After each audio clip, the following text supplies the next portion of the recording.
पठाणी वेश, चिखलामध्ये तो सगळा चिकटलेला अंगाला असा सगळे, आणि तो पडून राहिलेला होता. दिवस उजाडायला लागल्यानंतर हे सगळे आपले जे सोल्जर्स आहेत ते त्याच्या भोवती गेले गन्स रोखून. हा आडवा पडल्या पडल्या सांगत राहिला की मेरी कुछ गलती नाही साहब, मैं तो सिविलियन हूं, आप जो बोलोगे मैं बताऊंगा. मला उलट मी तुम्हाला जास्ती माहिती सांगतो. कर्नल बाली त्याच्यापर्यंत आला. पुन्हा कर्नल बालीला निर्णय घ्यायचा एका माणसाच्या जीवाविषयी.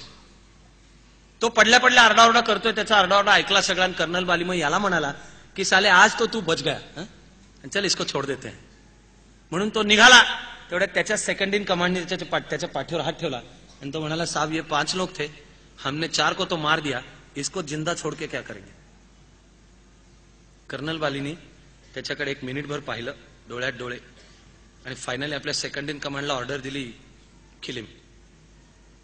त्याच्या कपाळाच्या मध्ये पिस्तूल ठेवून त्याला मारण्यात आलं. पण मारल्यानंतर जेव्हा त्याचं प्रेत पालथं केलं तेव्हा मागे फुल्ली लोडेड AK-56 होती. त्यानंतर 5वीच्या प्रांती जी प्रेत ताब्यात घेतली त्या सगळ्यांच्याकडे AK-56 होती. दहशतवादाशी लढाई म्हणजे किती गुंतागुंतीची आहे.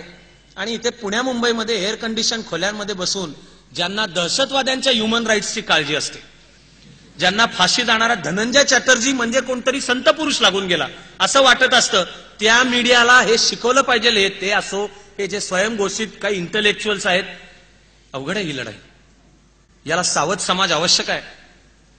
हा कमांडिंग ऑफिसर होता कर्नल बाली, चंडीगडच्या जवळ राहणारा, आणि युद्ध सुरू झालं त्यावेळेला रजेवर होता. त्याला आर्मीनी इन्स्ट्रक्शन पाठवली की ताबडतोब ड्युटी जॉईन करा. आर्मी एवढंच सांगत असते, कसे या, हे तुमचं रिझर्वेशन, तुमच्याकरता AC2 टायरे वगैरे काही नाही, या तारखेला इतक्या वाजता यायचं. You are to do or die and never to ask why. हे लॉर्ड टेनिसनच्या विश्वविख्यात एका अजरामर कवितेतली ओळ आहे. Into the valley of death rode 600. क्रिमियाच्या युद्धामध्ये एका युनिटला चुकीची ऑर्डर मिळाली. 600 जण, त्यांना माहित होतं ऑर्डर चुकीची आहे, but they followed it. Lord टेनिसननी ती अजरामर कविता करून त्यातली ही ओळ आहे, you are not to ask why, you are but to do or die. तसा हा कर्नल बाली अंगावर पूर्ण युनिफॉर्म घालून चंदीगडच्या रेल्वे स्टेशनवर आला आणि त्यांनी स्टेशन मॅनेजरला विचारलं की मला असं असं आहे, मी ड्युटीवर चाललोय, हे माझे इन्स्ट्रक्शन, मेरे लिए 1 सीट का इंतजाम करो. असं म्हणल्यावर तो स्टेशन मॅनेजर म्हणाला की साहब क्यों नहीं, हो सकता है 1 सीट का इंतजाम, लेकिन पहले हमारे चाय पानी का बंदोबस्त करो. कर्नल बालीने हे ऐकलं आणि तो त्या स्टेशन मॅनेजरला म्हणाला, अभी तेरे चाय पानी का इंतजाम कर देते. म्हणून त्यांनी खाडखन थोबाडीत मारली त्याच्या. मला अर्थात आनंद वाटलाच, पण अशी थोबाडीत प्रत्येक जण नाही मारू शकत. भुसावळच्या जवळच्या गावात लान्स नाईक बाबूसिंग राजपूत राहत होता.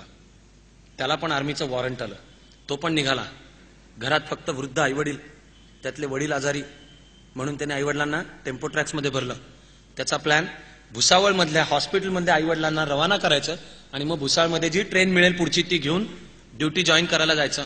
भुसावळच्या बाहेर वर्दीतल्या 6 पोलिसांनी बाबूसिंग राजपूतला पकडलं आणि म्हणाले, ही ट्रॅक्स प्रवासी वाहतुकीची नाही, त्यामुळे तुला दंड पडणार. बाबूसिंग राजपूत सांगत राहिले, ठीक आहे ना, दंड तर दंड, जो दंड, पण हे माझं वॉरंट, मी ड्युटीवर चाललोय सीमेवर लढण्यासाठी म्हणून, ह्यांना नुसता दंड नको होता. 6 पोलीस त्याला म्हणाले, पैसे टाक.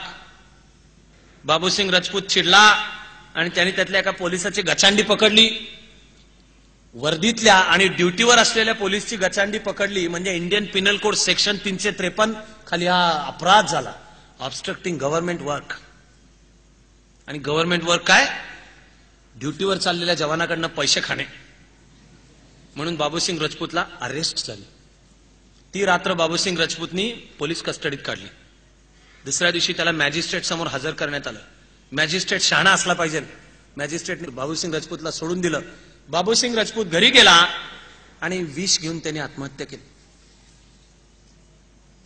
पाकिस्तानच्या गोळ्यांचा जो बेदरकारपणे सामना करू शकत होता, ज्याचा पराभव पाकिस्तान करू शकत नाही, त्याचा पराभव आमच्याच देशातला भ्रष्टाचार करू शकतो. गाईसालला त्याच वर्षी एक ऍक्सिडेंट झाला.